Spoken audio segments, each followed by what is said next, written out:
Good morning, this is Group 3. We'll be discussing about information literacy. But first, let us define what is information and literacy. Information is a fact, thought, or data conveyed or described through various types of communication, like written, oral, visual, and audio communications. It is a knowledge shared or obtained through study, instruction, investigation, or news. Literacy is the ability to identify, understand, interpret, create, communicate, and compute using printed and written materials. Associated with varying contexts, it is the quality or state of being literate, especially the ability to read and write information literacy. So, information literacy refers to the skills that one has that allows them to understand what information they need, how to appropriately access information, and how to use it. Thus, information literacy is a set of abilities requiring people to recognize when information is needed and have the ability to locate, evaluate, and effectively use the needed information. This is the example of information literacy and their purposes. First, identifying a need for information. Example, a student needs to write a research paper on a climate change. Purposes, to recognize a gap in knowledge or a need to solve a problem. Second, determining the extent of information needed. Example, the student determines they need to research the causes of climate change, its effect, and potential solution. Purpose, to define the scope and research and to avoid information overload. Third, locating ay accessing information. Example, the student uses library, databases, scholarly, journals, and reputable websites to find relevant sources.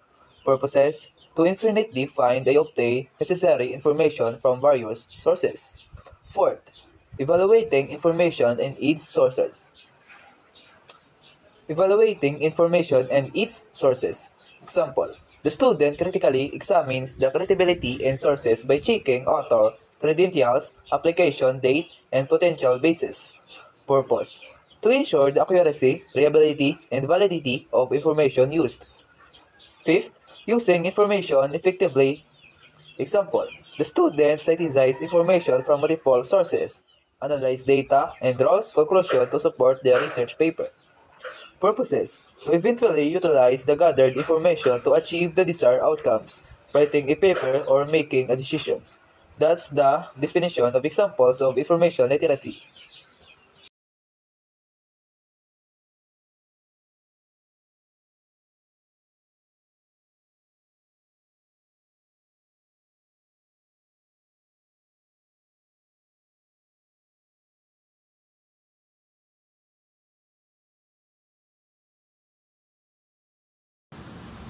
Information literacy have positive and negative effect. First, I will give you two positive effects. First, it has your critical thinking and encourage you to think carefully about the information you come across instead of believing everything you read. Second, it helps you to make better decisions. Being information literate helps you make smarter choices because you can find usable information. And second, the negative effect. First, it misinformation. Even you're good at looking for information, it's easily to fall for fake news or unreliable sources. Second, too much information that can be hard to know where to start or what is really important. Information literacy is a fact, know, or data conveyed through various forms of communication, including written, oral, visual, and audio. It is a knowledge shared or obtained through study, instruction, investigation, or news. Literacy is the ability to identify, understand, interpret, create, communication, and compute using printed and written materials associated with varying contexts. Information literacy refers to skills that allow individuals recognize when information is needed, locate, evaluate, and effectively use it. Example of information literacy include identifying a need for information, determining the extent of information needed, locating and accessing information, evaluating information and its source, and using information effectively. Positive effects of information literacy include enhanced critical thinking, better decision making, and avoiding misinformation. However, there are also negative effects of information literacy, such as the risk of falling for fake news or unreliable sources, and the difficulty in deciding where to start or what is really important. To avoid this issue, individuals should be aware of the importance of information literacy and strive to find reliable sources to ensure the accurate and reliable, valid information.